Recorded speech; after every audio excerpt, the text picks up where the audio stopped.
Welcome to Charter California Edition. My name is Brad Pomerance. Our guest, Mike Gatto, member of the California State Assembly.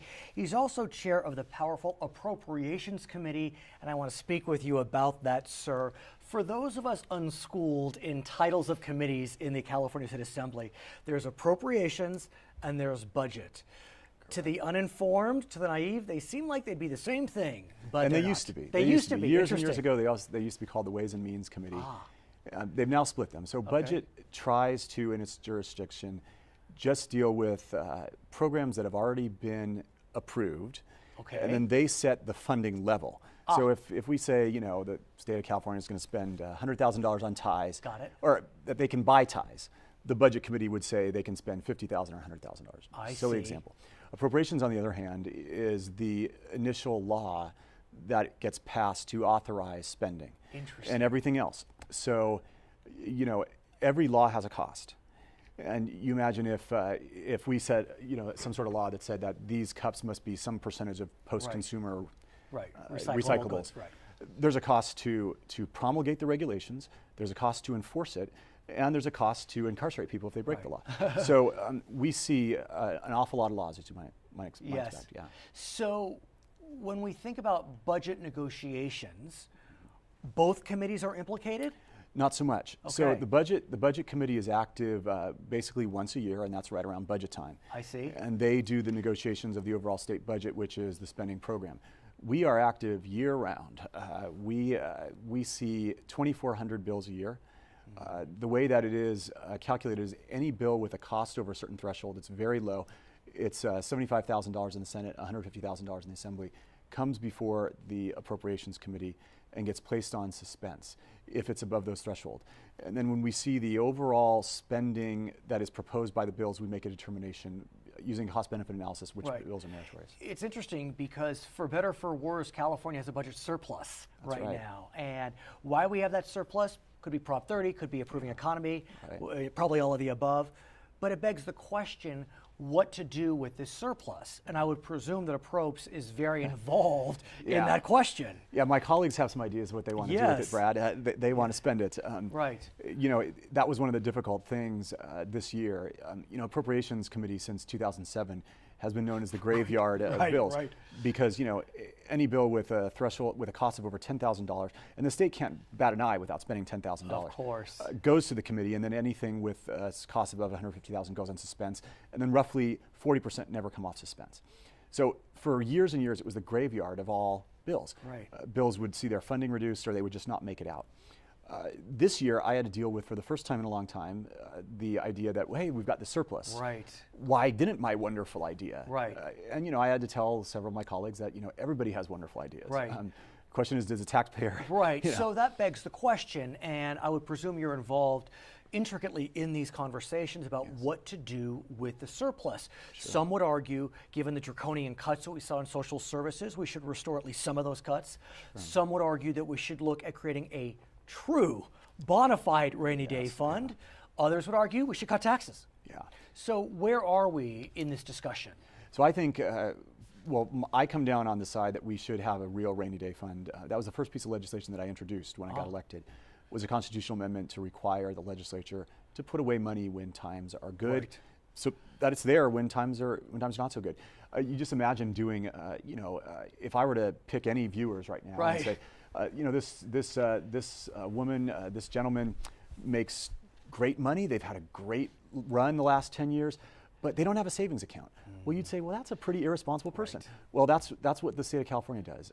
We spend like crazy when times are good, when the .com era was booming, when the housing prices were, we spent it all on long-term programs, but then when times are not so good, we have nothing and we have to scramble. So it does seem as if there's at least some political will to create some form of a rainy day fund, but does that fund wind up taking the entire surplus, or should we look at these social services? I mean, look, it's easy to demonize social services, but the cuts that we saw to social services were dramatic.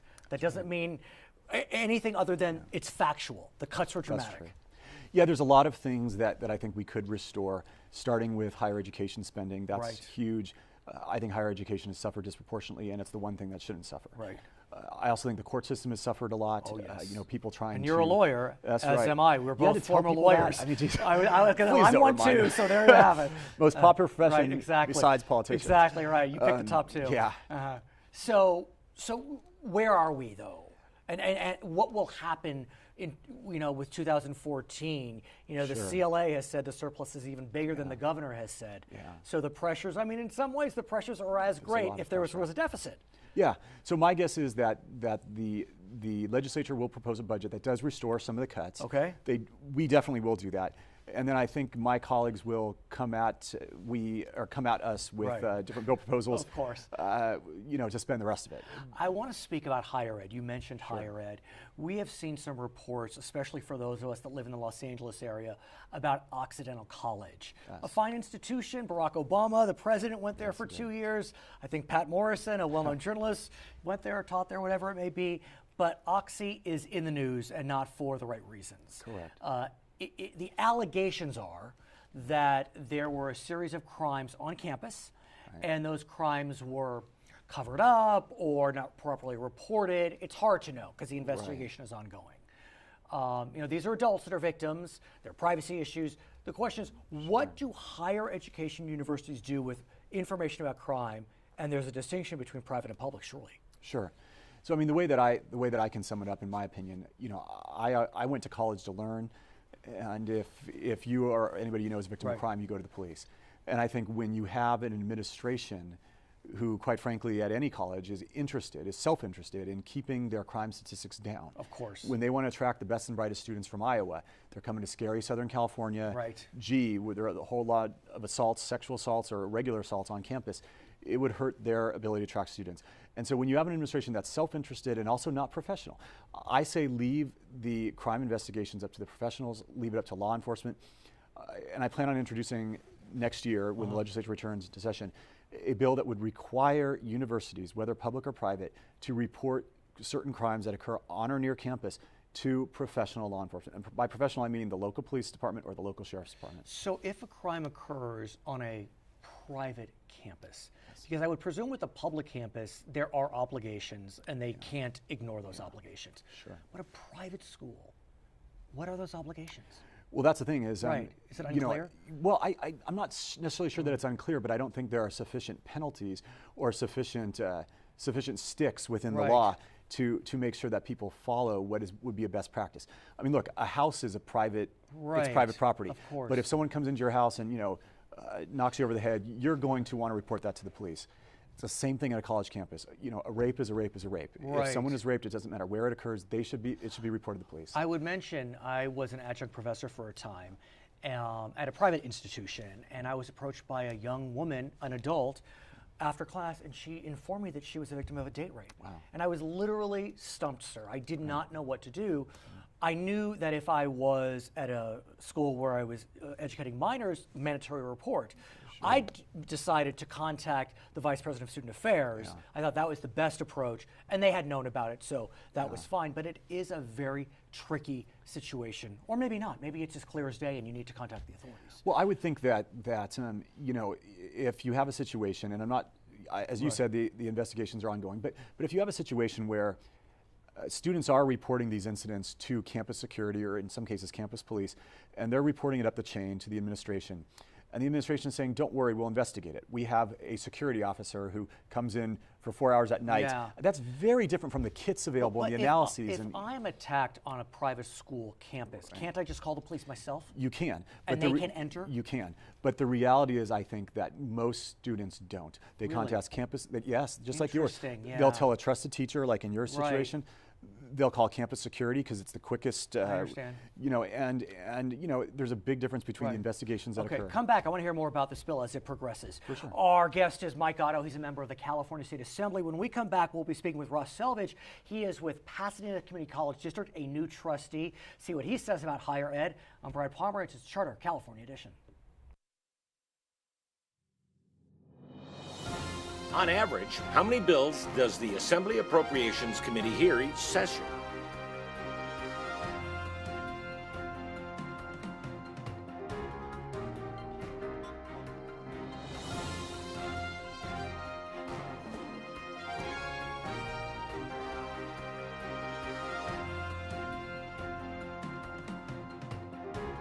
Welcome back to Charter California Edition. My name is Brad Pomerance, and we are joined by Ross Selvidge. He is the newest member of the Pasadena Community College District. He was elected to that office in November of 2013. Congratulations, sir. A tremendous victory. What made you decide to run for the Board of Trustees of PCC? Well, Pasadena City College is a tremendous resource for the entire region. I've lived here most of my life. Yes. I attended Pasadena City College myself. My wife attended PCC. Sister, brother-in-law, so Right. we've got a long connection with Pasadena City College, and it was a door to opportunity for me and just thousands and thousands of others. And let's talk about that, because you ultimately received your PhD. Yes. So clearly PCC puts you on a path to tremendous success in education. You received a BA, a master's, a PhD. Talk to us about how PCC was able to really allow you to set flight, and you are also a pilot, so I use that cliche specifically. Right. Well, actually, I graduated from John Muir High School in Pasadena, and I wanted to be an architect. And I applied to 5 different architecture schools, and USC was my first choice, but they didn't accept me. I could have gone to the other 4, so I had a dilemma when I was a senior to figure out, am I going to go to one of those others, or am I going to see if there's a way for me to get to USC in architecture? And I went down and I talked to them, and they told me that if I took a certain series of courses at PCC, that they would accept those as equivalent to the first-year architecture curriculum at USC, and if I did well enough, they'd consider taking me as a second-year architecture student. And I did well enough, and the rest is history. I got my degree in architecture and then decided I wouldn't be an architect. Oh, is that true? You ultimately went into what, engineering? Well, finance and economics. And your story, although, and I hope it's okay I'm saying this, 49 years old, is not uncommon. It's a story that we hear often, that community colleges offer that foundation to allow students to literally take flight and move on. Well, until I started campaigning, I really didn't think of it in these terms, but it literally offered me a second chance to go to the architecture school I wanted to go to. If you take the example of my wife, she started college in the Midwest, 4-year college, but for family reasons, like often happens, she had to put that on hold. And when she was ready to go back to college, she was living in Pasadena. Sure enough, she went to PCC for a year, transferred to UCLA, and in 2 years she had a degree in history from one of the finest universities in the country. No doubt. And you're saying that as a Trojan. She then went to USC and got a master's degree. There you have it. So why did you decide to run? What was the ultimate reason in the final analysis? Well, I think PCC needs people on the Board of Trustees who have an academic background, as I do, and familiarity with academics. I've taught at USC for for about 17 years as a part-time faculty member, and I have a PhD degree from there. But also I'm an expert in finance and economics, and particularly fiscal policy. I know how to take a look at a budget and find out where the money is and where money is going, and ask the right questions and ask the right follow-up questions when a board like the Board of Trustees is making policy decisions. But it must be nice to walk into a highly functioning organization. Yes. I mean, PCC is considered one of the crown jewels of the community college system, has operated always quite well. Even during this recession, we saw PCC manage to weather the storm quite well. We know that PCC recently opened a campus. Is it a campus or a satellite in Rosemead? Well, it's a satellite in Rosemead. In Rosemead. And that being said, how do you hope to shepherd PCC through these better times? Because we're not out of the woods. Is that fair? Well, yes, that's one of the messages that I gave during my campaign. And during my campaign, I talked one-on-one with hundreds and hundreds and hundreds of voters. And I really got a feeling for what their concerns were. And that's why I was calling them. What were their concerns? Far and away, the most significant concern they have is the ability of students to get a 2-year community college education in 2 years. I mean, 10 to 1, that was the concern. I didn't have to tell them that was a problem. They told me. And we know that that has been a significant challenge over the last few years. We know that community colleges took a tremendous hit budgetarily. We know that tuition fees went up to $46 a unit from, I think, $26 a few years back. We know courses were cut, but we are on the other side. And so is PCC, as an example, starting to add sections back? Well, they're adding additional classes, but my primary concern is to understand why it's taking so long for so many students to do the what people would traditionally think of as a 2-year Right. community college education, either to get the AA degree Right. and then go out into the workforce, or to go to UCLA like Sure. like my wife did, or after 1 year to go to USC like I did. Well, what we know is that the courses aren't there. They have to take X Mm-hmm. course, and it's impacted.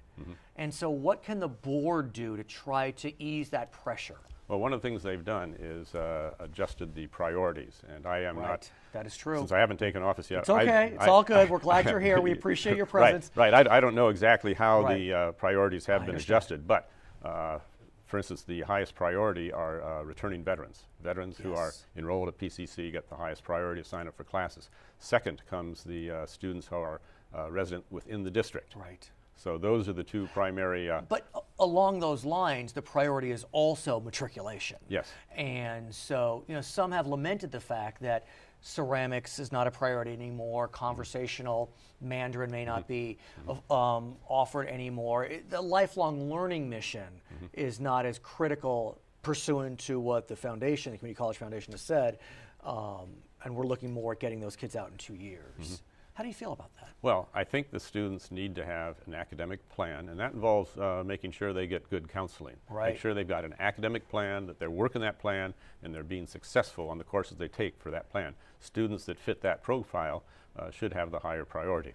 I want to speak with you philosophically about an issue that has surfaced recently, and that's the question of the types of degrees that community colleges are allowed to provide, allowed to award.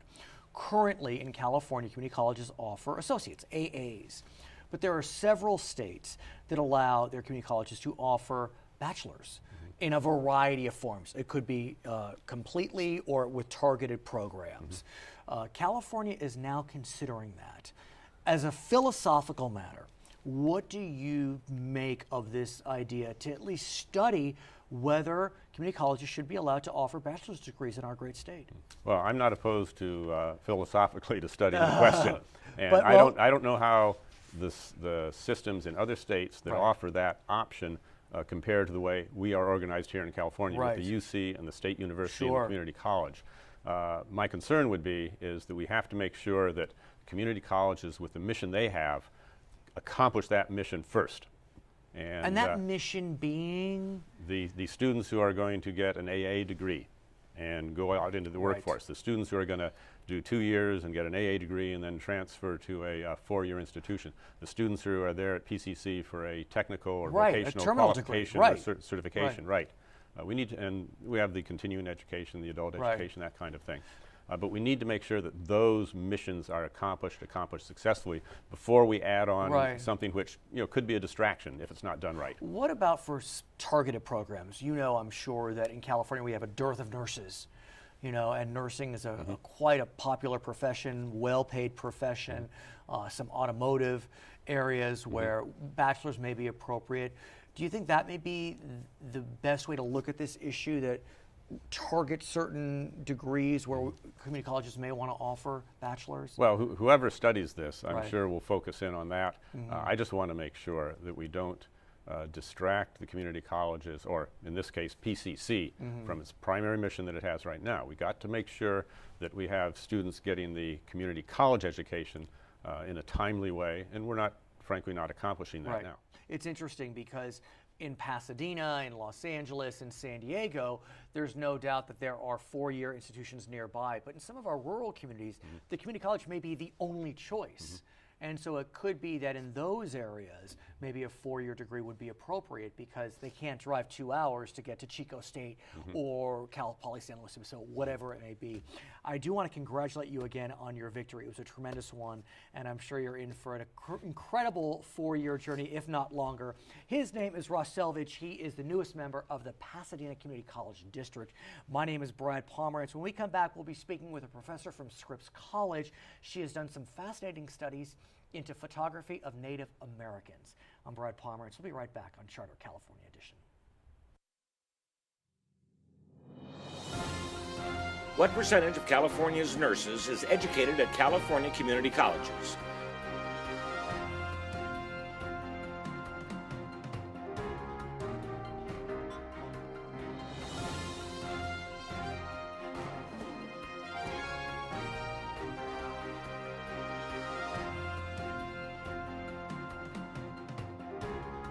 Welcome back at Charter California Edition. I'm Brad Pomerance. We're shifting gears a bit. A different Scripps professor is here. Her name is Mary MacNaughton. She is an art history professor at Scripps College. She is also the director of the Ruth Chandler Williamson Gallery. Thank you so much for joining us. We appreciate you being here on the program. And I want to speak with you more about the area of conservation. I mentioned to you that last night, I'm not kidding you, I was working with my 6th grade daughter on a paper about the advantages and disadvantages of art conservation. And I learned that, 10, 20, 50, 100 years ago, conservation maybe not the right thing to do. What do you tell us about that? Well, conservation is a field that is always changing, right. And Scripps College is a place where students can pursue it at the undergraduate level, right. which is a rare opportunity. It's actually the only place west of the Mississippi, as I understand it, or on the West Coast, I should say, that offers a degree in art conservation. Right, in a major Right. at the undergraduate level. And there are only 4 programs at the graduate level where you can study this in the United States. And so whether one should conserve or not conserve is a question that conservators everywhere think about continually and revise their ideas. It used to be that art objects were restored. In other words, the goal was to take the work back to its original state, when of course we know that's impossible. So now the goal is rather to stop deleterious change, and to protect the work so that it can be enjoyed, it can be studied, and it can be used. So that's our goal at Scripps, where our permanent collection is for teaching purposes. And what I learned through my 6th grade daughter is the question becomes, if you do any restoration, are you changing the intent of the artist? Will the message be different as received by the viewer of the work of art? But as you describe it, if you're just trying to prevent deterioration, not as much? Right. You also can treat the work so that from a distance, problems that were very obvious and hindered the enjoyment of the object can be muted. But if you get close to the object, you will see the history of its treatment. So it's a kind of 6-foot, 6-inch rule. I like that. What about scientific advancements? I have to think, as I learned from my daughter 100 years ago, the restorers didn't realize that some of the materials they were using actually were deleterious, as you say, to the underlying work. Now, I would presume that science has taught us the best tools to use in restoration. Science has made huge progress in conservation, and now conservators try to use techniques and materials that can be reversed in the future so that what you do isn't permanent. And 50 years from now, when it's determined that that wasn't the best method or the best treatment, something else can be done. I want to get a sense about what's happening at Scripps College, because who knew that Scripps would be one of the premier institutions for art conservation and restoration. I mentioned to you last year I had the honor of going to Taiwan, and I went to their National Museum and saw some just majestic, magnificent pieces of art. You may or may not know this, but one of their crown jewels is a cabbage. This piece of, it's an artistic piece of cabbage. It's made of jade. It is lines and lines for this piece of cabbage, but be that as it may, it appears that Scripps has a special expertise in Chinese art. We do have an extraordinary collection that's international, and so it goes with an increasingly globalized curriculum that we're offering. We have Chinese paintings, Chinese textiles, Japanese prints, American paintings, international ceramics. So it's a wonderful array of different kinds of objects for students to study. They're examples of material culture. So whether you're studying history or science or art, all of these objects have stories to tell. That's what I love about art, is if you can really just step back for a second and imagine in your own mind what this one piece of art is telling us about the time, the era, the artist. Let your imagination run wild, and it's enjoyable. It's so true. And the other thing we're offering is opportunities for students to work with professional conservators on objects in our permanent collection to gain valuable experience, learning how to document, how to prepare condition reports, and in some cases even how to do treatments.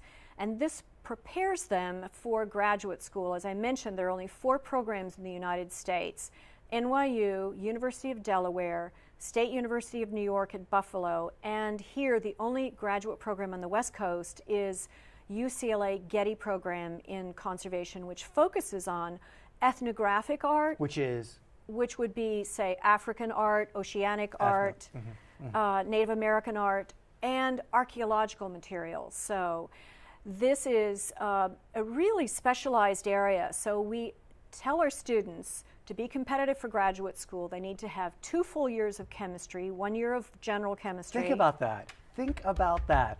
An art aficionado, if they want to pursue conservation, need to be chemists. Yes. What does that tell us Well, about the future of art conservation? You're bridging Right. science, humanities, and art in this major. So you take 2 years of chemistry. That's got to cause a lot of agita for some of these artists. You know, they wouldn't expect they'd have to be chemists themselves. It's a special kind of student, but we have several who've been drawn to this over the years, and many more are coming to Scripps because of this major. So archaeology, you take courses in Roman art and archaeology or Greek art and archaeology. We have a course that's offered this spring called Archaeological Conservation in the Tomb of King Midas. I want to go to Scripps, but I'm a guy, so that's difficult. But I can still wait. Don't you allow some of the men from the other colleges Yes, to absolutely. take? If So you I go could to take, CMC or Pomona or Okay. Harvey Mudd, you can take art conservation courses at Scripps. Give us a sense of what you've seen over the last. You've been at Scripps since the '80s in terms of art conservation. Where have we gone from? Almost, what is it, 30 years ago? Well, we have a wonderful advanced science program where students are coming in and getting really intensive courses in chemistry, biology, and physics in their first year. And many of them come in thinking, I want to be a doctor, I want to be a research scientist. And after 2 years, they think, I really like humanities too. I'd like to do something that works in the space between science and humanities, and art conservation is perfectly situated that way. And in addition to Scripps's gallery that focuses upon Asian art, who knew there's an Andy Warhol collection at Scripps College? How did that happen? Well, we do exhibitions each year that may touch on Asian, European, or American art, and especially contemporary art. We are very fortunate to receive, among some other college and university museums, a donation, a 2-part donation that the Warhol Foundation has given. First, we received photographs, 8x10 gelatin silver prints and Polaroids that Andy Warhol used in creating his portraits.